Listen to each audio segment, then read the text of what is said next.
ჩვენ ძალის გამოყენებით მხოლოდ იმის გამო გამოგვაწევეს შენობიდან, რომ ვასრულებდით ჟურნალისტურ საქმიანობას.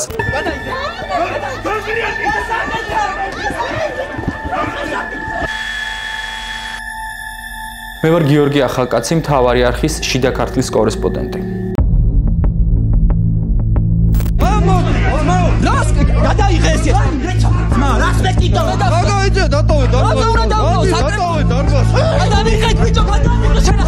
მაშინ კოლეგებთან ერთად ვიმყოფებოდი კაზბში და ვცდილობდი გამეშუქებინა საკრებულოს სტომა, სადაც ბიუჯეტში შესატანი ცვლილებები უნდა განეხილათ.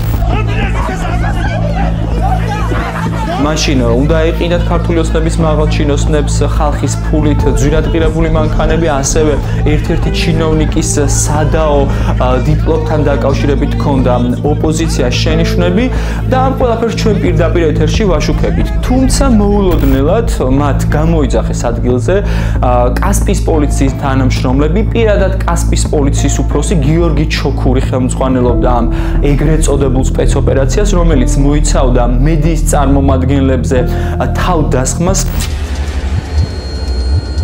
ქართული ოცნების ჩინოვნიკები, ასევე პოლიციის თანამშრომლები ორკესტრირებულად მოქმედებდნენ, მახსოვს თუ როგორ ჩამჭიდეს ხელი მაგალითად პოლიციელებმა, მათ შორის გიორგი ჩოქურმა და როგორ იძულების წესით გამომიყვანეს შენობიდან. დავეცი, შეუძლოდ გავხდი და გარკვეული სამედიცინო დახმარებაც დამჭირდა, ანალოგიურად მოექცნენ ჩემს ოპერატორს, დაგვიზიანდა სატელევიზიო აპარატურა. დავიწყეთ სამართლებრივი ბრძოლა და გამოკითხვაზე ვიმყოფებოდით მაშინ სახელმწიფო ინსპექტორის აპარატში. ყველა დეტალები, ყველა ინფორმაცია მივაწოდეთ განვითარებული მოვლენების შესახებ, არსებობდა კონკრეტული ფაქტები, ვიდეო მასალები, მოწმეების ჩვენებები, მაგრამ ხო ისაოცრება ისევე როგორც სხვა საქმეებზე, ამ საქმეზეც არ დადგა არანაირი შედეგი.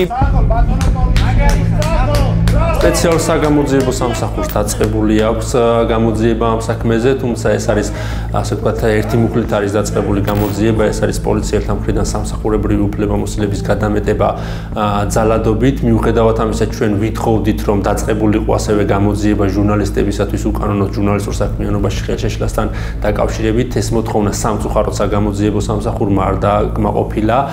პრობლემა ამ საქმეში ის, რომ მიუხედავად მტკიცებულებების არსებობისა, ჟურნალისტების დაზარალებულად ცნობა არ ხდება, შესაბამისად არ ხდება ბრალის წარდგენა იმ სამართალდამცავებისათვის, რომლებიც მონაწილეობდნენ ამ ძალადობაში და მეტიც არათუ ბრალის წარდგენა არ ხდება მათთვის, არამედ მათი დაწინაურებაც კი მოხდა, ასე ვთქვათ, წარმატებული სპეცოპერაციისათვის. იქიდან გამომდინარე, რომ ეროვნულ დონეზე ფაქტურად ვერ მივაღწიეთ იმას, რომ გამოძიება დასრულებულიყო, ჩვენ მოგვიწია მიგვემართა ადამიანის უფლებათა ევროპული სასამართლოსთვის ამ საქმეზეც.